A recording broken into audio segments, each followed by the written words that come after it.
Hi வணக்கம். இன்றைக்கி பார்த்தீங்கன்னா மகாநதி சீரியல் இன்னைக்கான எபிசோடு தாங்க பார்க்க போகிறோம். அதுக்கு முன்னாடி என்னோடய சேனலை சப்ஸ்கிரைப் பண்ணி வச்சுக்கோங்க. வாங்க கதைக்குள்ளே போகலாம்.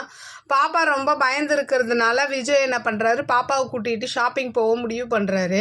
இந்த கேப்பில் இவங்க என்ன பண்ணுறாங்கன்னா, விஜய் தாத்தா அவங்க சித்தி எல்லாருமே என்ன பண்ணுறாங்க, காவேரி வீட்டுக்கு போயிட்டு காவேரியை விஜய்க்கு கல்யாணம் பண்ணி வைக்கலாம் அப்படின்ற மாதிரி சாரதா கிட்ட போய் பேசுகிறாங்க. சாரதா ஒத்துக்கிட்டு இந்த விஷயத்த நான் கொஞ்சம் டைம் கொடுங்க, நான் காவேரி கிட்ட சொல்லி புரிய வைக்கிறதுக்கு எனக்கு கொஞ்சம் டைம் வேணுன்ற மாதிரி கேட்குறாங்க.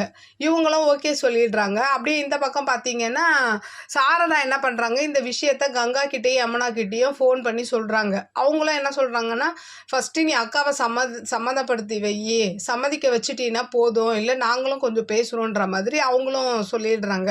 இந்த பக்கம் பார்த்தீங்கன்னா ஷாப்பிங்லாம் போயிட்டு வந்த பாப்பா என்ன பண்ணுறாங்கன்னா, காவேரியை போய் பார்க்கணுன்ற மாதிரி கேட்கவும், சரி அவங்க தாத்தா கூட்டிகிட்டு போ அப்படின்ற மாதிரி விஜய் கிட்ட சொல்கிறாரு.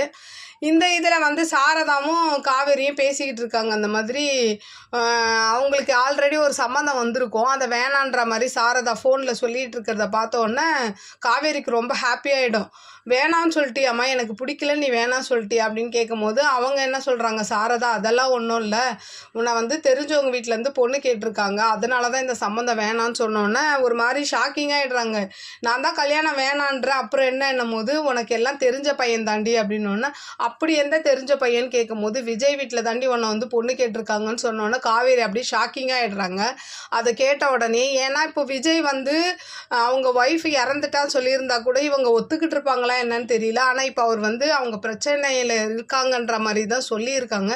பார்க்கலாம் இதுக்கு காவேரி ஒத்துக்குவாங்களா இல்லை வேணான்னு சொல்லி இந்த கல்யாணத்தை நிறுத்துவாங்களா? உங்களோட கருத்துக்களை என்னோட கமெண்ட் பாக்ஸில் சொல்லுங்கள். என்னோட சேனல் பிடிச்சிருந்தா லைக் பண்ணுங்கள், ஷேர் பண்ணுங்கள், கமெண்ட் பண்ணுங்கள். என்னோட சேனலை சப்ஸ்கிரைப் பண்ணி சப்போர்ட் பண்ணுங்கள். நன்றி, வணக்கம், பாய்.